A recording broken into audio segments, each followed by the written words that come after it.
सब्र का बांध अब टूट रहा है। सब्र का बांध अब टूट रहा है।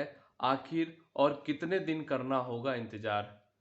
यही सवाल उन सभी सीटेट एस्पिरेंट के जुबान पे है जो सीटेट 2021-22 का एग्जाम दिए थे। तो आखिर कब तक इंतजार करना होगा, इसी बारे में हम चर्चा करेंगे। क्यों लेट हो रहा है सीबीएसई सीटेट एग्जाम का रिजल्ट, और जानेंगे और कुछ जरूरी बातें। तो चलिए शुरू करेंगे। मैं आशीष पांडे आप सभी का स्वागत करता हूं अरुणेखा स्टडी में, जहां हम टीचिंग रिलेटेड एग्जाम्स के बारे में बात करते हैं, कंटेंट डिलीवर करते हैं। तो सबसे पहले मैं एक चीज बता दूं आपको कि जैसे मैंने पिछले वीडियो में बताया था कि आपके लिए एक सरप्राइज है, और वो सरप्राइज था कि जो लोग DSSB एग्जाम दे रहे हैं वो परीक्षा ऐप पर मैक्सिमम डिस्काउंट यानी 50% का डिस्काउंट ले सकते हैं। उसके लिए हमारा रेफरल कोड यूज करेंगे। आपके स्क्रीन के सामने वो बैनर दिख रहा होगा, उसमें हमारा रेफरल कोड अरुणेखा50 लिखा दिखेगा आपको। तो चलिए अब बात करते हैं कि क्यों लेट हो रहा है सीबीएसई एग्जाम का रिजल्ट। तो बात ये थी कि सीबीएसई का जो ब्रोशर आया था यानी नोटिफिकेशन जो आया था, उसमें लिखा था कि आपका एग्जाम 16 दिसंबर से 13 जनवरी तक होगा। जबकि 16 दिसंबर का एग्जाम और 17 दिसंबर का एग्जाम वो नहीं हो पाया, और फिर उसको बाद में जनवरी में कराया गया था। तो 2 दिन का एग्जाम जनवरी में हुआ। उसके बाद हुआ कि रिजल्ट जो होगा, पूरे 1 महीने एग्जाम चल गया। अगर देखा जाए तो 1 महीने एग्जाम हुआ, जबकि अभी तक ऑफलाइन हुआ था तो एक दिन में हो जाता था एग्जाम। ये ऑनलाइन में 1 महीने चला। फिर आया आंसर की। उसके पहले जब हम लोग एग्जाम दिए थे तो एग्जाम में देख रहे थे कि काफी ट्रांसलेशन एरर, और कितने ऑप्शंस में एरर, क्वेश्चंस में एरर खूब सारे थे। ठीक है, क्योंकि जब 1 महीने चला हो, लगभग 28 27 28 सेट्स बन गया हो किसी भी एग्जाम का, तो उतने में कुछ ना कुछ हर एक पेपर में अगर एक एक एरर आए तो मिला जुला के 27 28 वो एरर हो जाएंगे। तो किसी किसी में ज़्यादा भी थे, किसी में कम थे, तो बहुत सारे एरर हो गए थे। तो इतने सारे एरर मिल गए।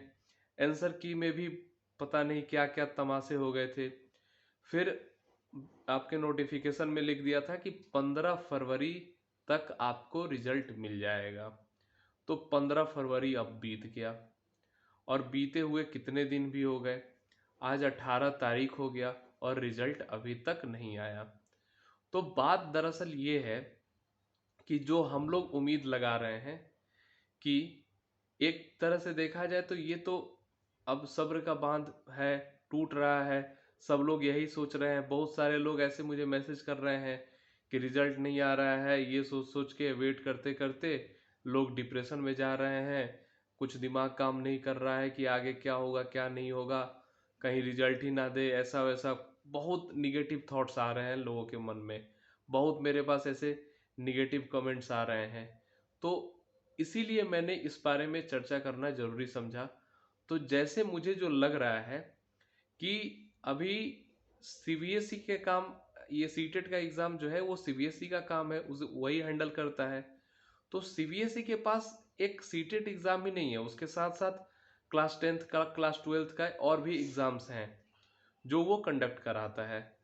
तो साथ में बात यह है कि वो जब कोविड आया तो उसने क्या किया कि अब 2 टर्म में एग्जाम लेना शुरू कर दिया। एक दिसंबर में ले लेता है, फिर मार्च में ले लेता है। तो उसका करना क्या है कि एक बार जो दिसंबर में लिया उसका भी रिजल्ट निकालना है, और फिर मार्च में लिया उसका भी रिजल्ट निकालना है। तो इस तरीके से सिस्टम बदल गया है, अब नया सिस्टम हो गया है उसमें। और साथ में एक सीटेट हुआ है, तो थोड़ा उसका बर्डन बढ़ा है। तो बर्डन बढ़ा है तो ठीक है, मान लेते हैं। तो उसके लिए अलग अलग ब्रांच बनी है भाई। सीटेट की ब्रांच अलग है, क्लास 10th क्लास 12th जो भी है उसकी ब्रांच अलग है। तो क्लास 10th क्लास 12th की हम चर्चा नहीं करेंगे। अब आती है सीटेट ब्रांच की बात। तो यहाँ पे बात दरअसल ये थी कि सीटेट के चेयरमैन बदल गए हैं। तो जो पीछे जो चेयरमैन थे, जो आहूजा साहब थे, वो अब नहीं है यहाँ चेयरमैन। अब बने हैं विनीत जोशी साहब। तो विनीत जोशी साहब जब चेयरमैन बने हैं, तो आप सबको पता है कि आपको बहुत सारे इसमें इश्यूज हैं, बहुत सारे आपको इसमें प्रॉब्लम हुआ है, सीटेट एग्ज़ाम में बहुत सारे एरर्स हुए हैं। तो इन एरर्स को लेकर पहले भी मतलब एक छोटी मोटी लोगों के बीच में बातें वातें चल चुकी हैं, सोशल मीडिया पर काफ़ी उसकी बातें चल गई हैं। तो रिजल्ट निकालना भी एक बहुत सेंसिटिव हो गया है इसका। तो जब ये आए जोशी साहब जब आए, तो मुझे जो लगता है कि जोशी साहब को ये अब जवाबदेही हो जाएगी अगर रिजल्ट निकला और उसके बाद कुछ मामला नरम गरम हुआ तो जोशी साहब के ऊपर ही आएगा। तो कोई भी अगर कहीं भी नया नया कहीं जाता है किसी संस्था में, वहाँ का हेड बनता है, तो पहले जितने मतलब आने वाले जो भी होते हैं उनको वो रोक के पहले उसकी हिस्ट्री देखते हैं। तो हिस्ट्री देख के ये समझते हैं कि हाँ भाई, इसका जो आगे जाएगा तो कोई इसमें लफड़ा उफड़ा तो नहीं हो जाएगा। तो बस मुझे जो लगता है कि वही बातें चल रही हैं वहाँ पे। अब जोशी साहब आ गए हैं, अब देखिए क्या होता है। तो मुझे जो लगता है कि जोशी साहब उसी के पीछे सब अपनी तहकीकात कर रहे होंगे और उसके करने के बाद वो रिजल्ट निकालेंगे। तो खैर लेट तो हो रहा है, मुझे भी ऐसा नहीं, मुझे भी मतलब इस बात का दुख है कि रिजल्ट काफ़ी लेट हो रहा है। रिजल्ट अब तक आ जानी चाहिए थी।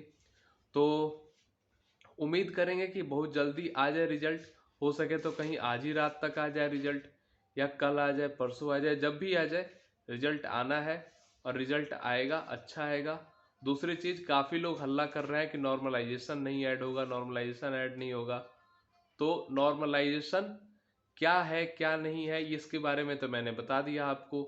एक प्रॉपर वीडियो मैंने बताया है, उसमें एक फॉर्मूला होता है, वो मैंने पूरा अच्छे से एक्सप्लेन भी किया है सिंपल तरीके से। आप लोग जाके उसे भी देख सकते हैं, ऊपर आई बटन पे आपको मिल भी जाएगा वो लिंक।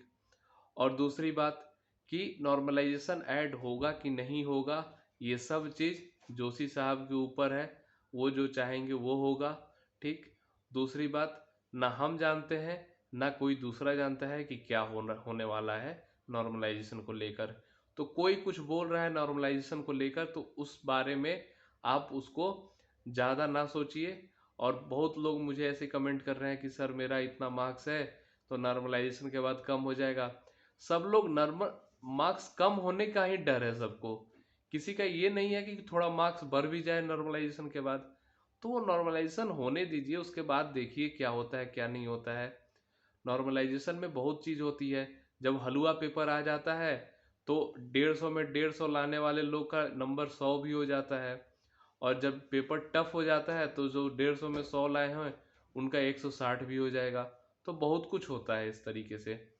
तो इंतज़ार कीजिए और थोड़ा अपनी स्ट्रेंथ को बढ़ाइए और धैर्य रखिए। और धैर्य रखने का काम है अभी। रिजल्ट आएगा, ज़रूर आएगा, लेकिन जो लेट हो रहा है ये लेट नहीं होना चाहिए था। लेट हो रहा है, अब इसके लिए हम कुछ कर नहीं सकते हैं। ठीक है। तो चलिए बात करेंगे अब आगे। जो भी होगा, रिजल्ट आएगा या नहीं आएगा, आएगा तो ज़रूर, ना आने का तो कोई सवाल ही नहीं है। जैसा भी आएगा आके आपको अपडेट दिया जाएगा। और जो भी टीचिंग रिलेटेड अपडेट होगा, हर अपडेट आपको मैं देते रहता हूँ।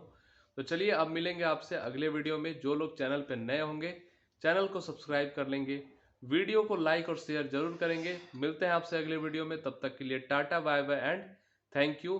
जय हिंद।